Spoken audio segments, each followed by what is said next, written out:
hello guys, जो हमारी खेतीवाड़ी में आलू वाली છે जो आलू वाली में दिए છે जो આ ડીપ બીપ ખાતર દીધી છે ટ્રેક્ટર બેક્ટર બધું આપણા હાથમાં છે જો પાણી પડે છે ડીપમાં ચાલુ જ છે જો ગાઈસ ખેતીવાડીમાં પણ બહુ સારું સારું છે વરસાદ નથી આવતો વરસાદ આવી જાય તો કંઈક સારું કહેવાય ગાઈસ તો જો કપાસિયા બપાસિયા ઉગી ગયા છે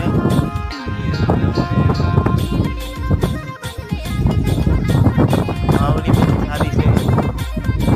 ચાલો ગાઈસ સપોર્ટ કરજો ખેતીવાડીમાં જય જોહાર જય આદિવાસી જય કિસાન મિત્ર